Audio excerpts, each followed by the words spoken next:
This is World Civilization. My name is Dr. Long. This video is entitled World Systems in Contemporary Contexts.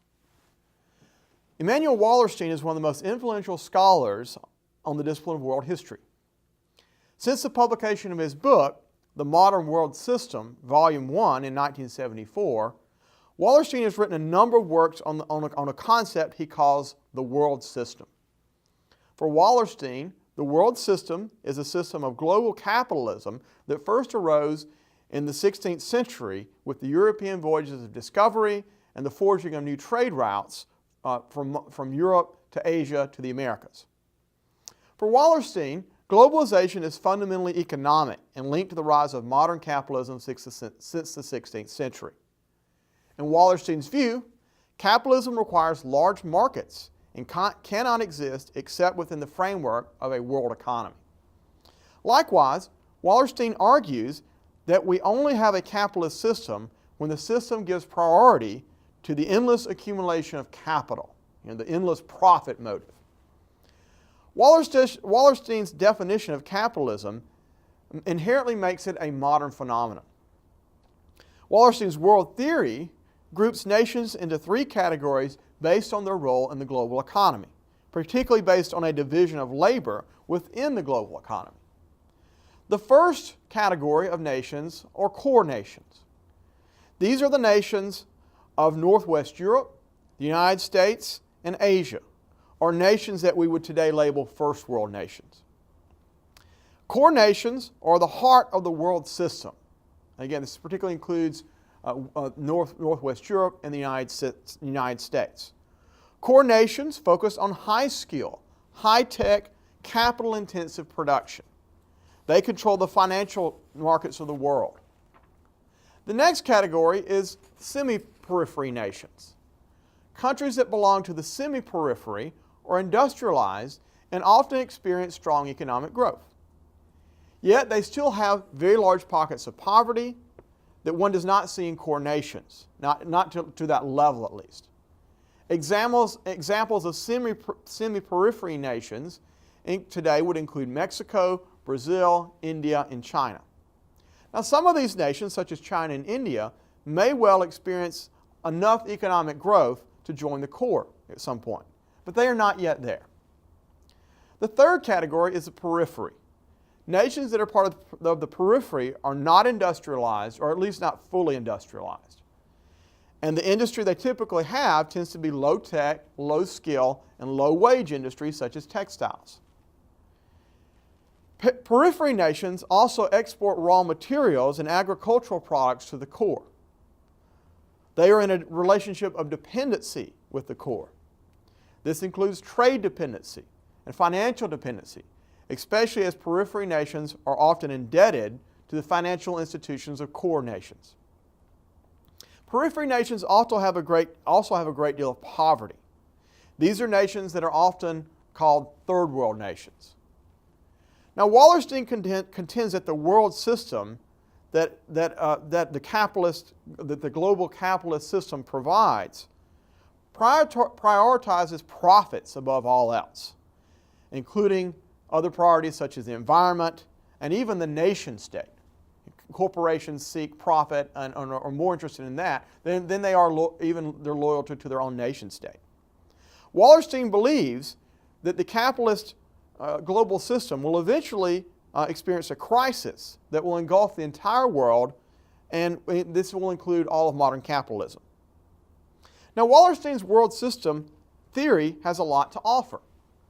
It is fairly all-encompassing and does a great deal to explain modern world history since 1500 CE.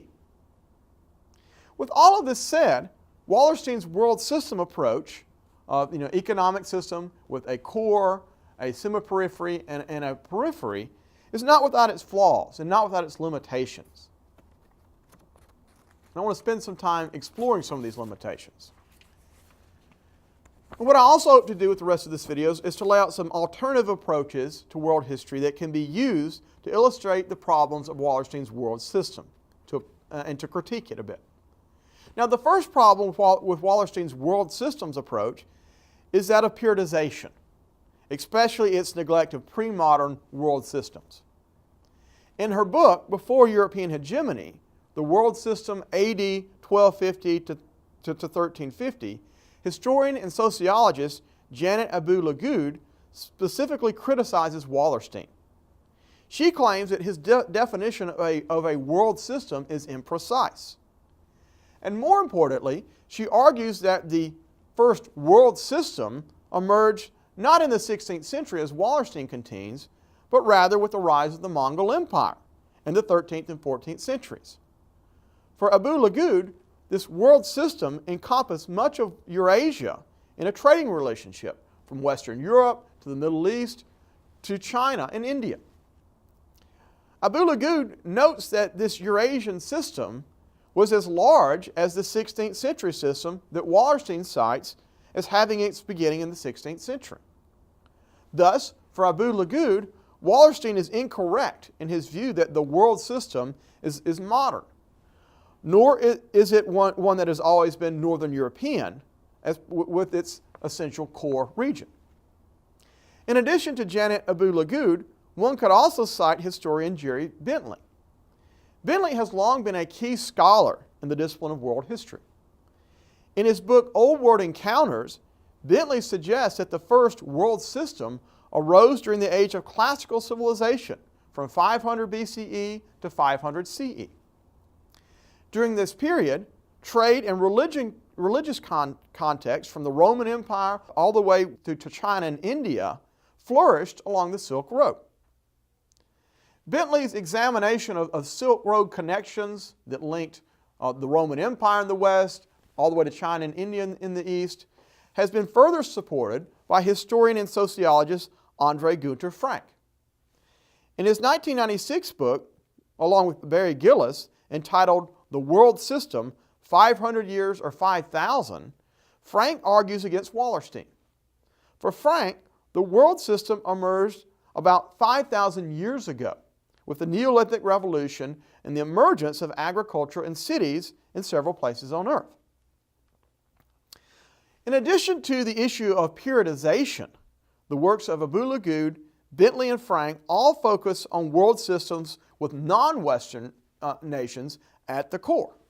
And this again is in contrast to Wallerstein. And this also points to another problem with Wallerstein, namely that his world system approach is hopelessly Eurocentric.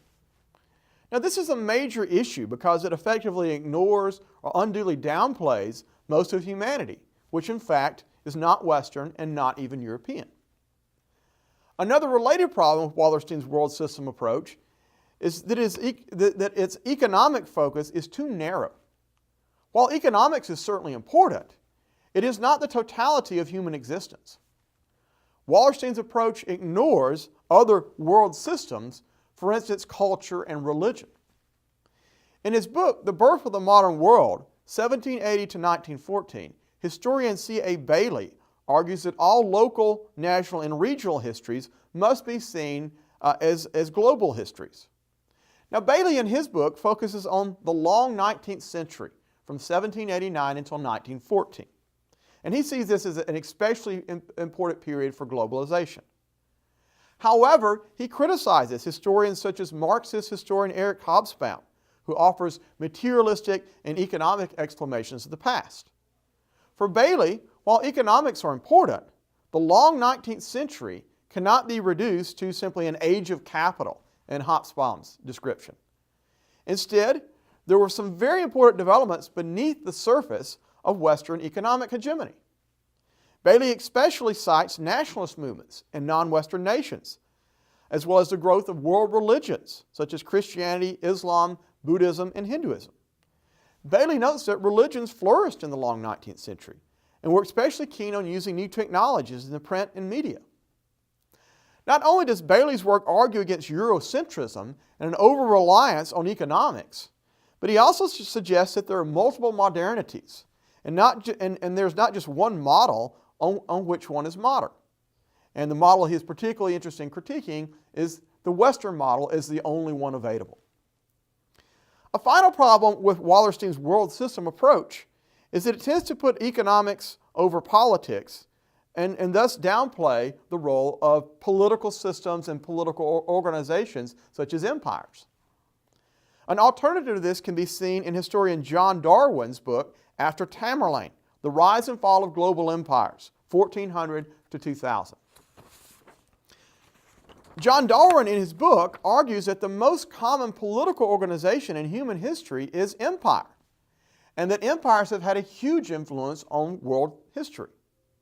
While Wallerstein sees the accumulation of capital and economics as central to world history, Darwin argues, on the other hand, that the concentration of political power, particularly in empires, is what really mattered. This in turn leads to the formation and expansion of empires, in Darwin's view. Also for Darwin, while many historians in the modern era see imperialism as sort of the original sin of Europeans, Darwin notes that imperialism is neither modern nor is it limited to Western nations. Many non-European peoples, such as the Mongols, the Chinese, the Japanese, the Ottomans, and the Aztec, just to name a few, engaged in extensive empire building of their own. In Darwin's view, history based on narratives of exploitation and modernization are of limited value, especially in accounting for the Eurasian past. Certainly, Wallerstein's world system theory could be seen as one of these systems of history that Darwin critiques. In the end, problems of periodization, Eurocentrism, an over-reliance on economics, and the neglect of cultural and religious factors, as well as the neglect of political factors such as empire, all plague Wallerstein's world system approach.